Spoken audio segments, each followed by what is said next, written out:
আমরা রাস্তাতে অনেক রকমের গাড়ি দেখতে পাই। কিছু গাড়ি বেশ বড় হয়, কিছু গাড়ি আবার ছোট, আবার কিছু গাড়ি লম্বা। এই সব রকমের গাড়ির আলাদা আলাদা নাম আছে এবং প্রত্যেকের আলাদা আলাদা ফিচার্সও আছে। আপনি যদি কমফর্ট চান তাহলে আপনাকে সেডান গাড়ি কিনতে হবে। আপনি যদি অফ রোডিং করতে চান, পাহাড়ে যেতে চান, তাহলে আপনাকে এসইউভি গাড়ি নিতে হবে। আর যদি নর্মাল ইউজের জন্য গাড়ি কিনতে চান তাহলে আপনাকে হ্যাচব্যাক গাড়ি কিনতে হবে। আজ এই সব রকমের গাড়ি সম্বন্ধেই আলোচনা করব। কোনটা হ্যাচব্যাক, কোনটা এসইউভি, কোনটা সেডান, কোনটা এমপিভি, কোনটা স্পোর্টস কার, এই নিয়েই আজকের আলোচনা। 1 নম্বর, হ্যাচব্যাক। হ্যাচব্যাক হলো একদম ছোট্ট গাড়ি। এই গাড়িগুলোতে 4 জন বসা যায়। ডিকি বলে কিছু হয় না, তবে পিছনে একটা ট্রলি আর একটা ব্যাগ রাখার মতো জায়গা থাকে। এই গাড়িগুলো লোকালে চালানোর জন্য খুবই ভালো। মানে ধরুন আপনি অফিস যাবেন বা সিটির মধ্যে ড্রাইভ করবেন, এই গাড়ি আপনার জন্য খুবই সুবিধাজনক হবে। সাইজে ছোট হওয়ার জন্য গাড়িগুলো পার্কিং করতেও সুবিধা হয়। ইঞ্জিনও ছোট, তাই মাইলেজটাও বেশি পাওয়া যায়। সব মিলিয়ে হ্যাচব্যাক হলো একটা প্র্যাকটিক্যাল কার এবং মধ্যবিত্তদের সাধ্যের মধ্যে। অল্টো, আই10, সুইফট, টাটা টিয়াগো, এই গাড়িগুলো হ্যাচব্যাকের মধ্যেই পড়ে। 2 নম্বর, সেডান। সেডান কার হলো প্রিমিয়াম কার। এই গাড়িগুলো অনেকটা লম্বা হয়, মানে আপনি পা ছড়িয়ে আরাম করে বসতে পারবেন। এই গাড়িতে বড় ডিকি থাকে, যাতে অনেক লাগেজও রাখতে পারবেন। সেডান গাড়ি মানেই কমফর্ট আর লাক্সুরি। 4 থেকে 5 জন অবধি এই গাড়িতে বসতে পারবেন। লং জার্নির জন্য এই গাড়ি একদম পারফেক্ট। তবে এই গাড়ির দাম একটু বেশি, মাইলেজও কম। সব মিলিয়ে বলা যায় সেডান গাড়ি হলো লাক্সুরিয়াস গাড়ি।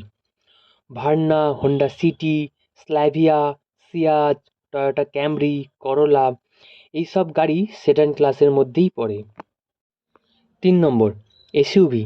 এসইউভি গাড়ি বলতে বোঝায় বেশ লম্বা চওড়া উঁচু গাড়ি। এই গাড়িগুলোর গ্রাউন্ড ক্লিয়ারেন্স খুব বেশি, তার ফলে এই গাড়িগুলো পাহাড়ি রাস্তায় বা খারাপ রাস্তায় খুব ভালোভাবে চলতে পারে, যেটা সেডান বা হ্যাচব্যাক গাড়ি পারে না।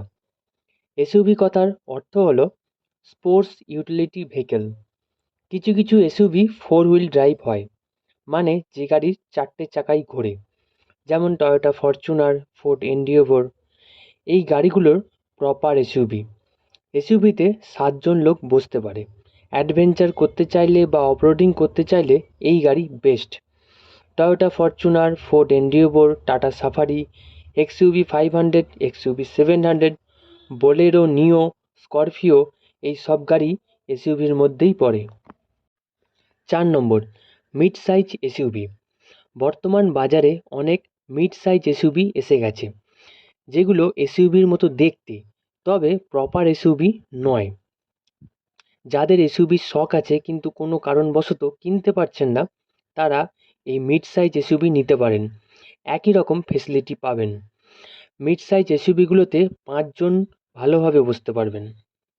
আবার ডিকি স্পেসও বেশ ভালোই আছে, অনেক লাগেজও ক্যারি করতে পারবেন।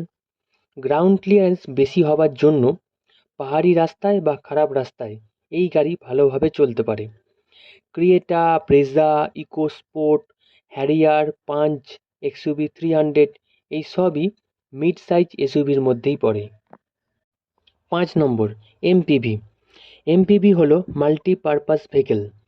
এই গাড়িগুলো অনেক রকম কাজে ব্যবহার করা যায়, যেমন একসাথে 7 জন চাপা যায়।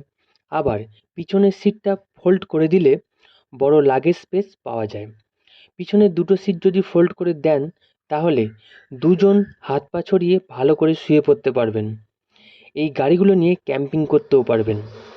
আর্টিগা, রেনাল্টে ট্রাইবার, এই গাড়িগুলো হলো প্রপার এমপিভি। এছাড়াও আরও অনেক রকমের গাড়ি আছে, যেমন কনভার্টেবল কার, মানে যে গাড়িগুলোর হুড খোলা যায়, যেমন অডি A3। এছাড়া আছে কুপ কার। এই গাড়িগুলো 2 সিটার হয়ে থাকে এবং খুব হাই স্পিড হয়, যেমন অডি R8। স্পোর্টস কার, যে গাড়িগুলো রেস করার জন্যই বানানো হয়ে থাকে। এছাড়াও আছে ভিনটেজ কার। অনেক পুরনো আমলের যেসব গাড়ি রয়েছে সেগুলোকে ভিনটেজ কার বলা হয়ে থাকে। বর্তমানে রাস্তায় যে সকল সাধারণ গাড়িগুলো দেখা যায় সেই গাড়ির সম্বন্ধেই আলোচনা করলাম। তবে আরও অনেক রকমের অনেক ধরনের গাড়িও আছে।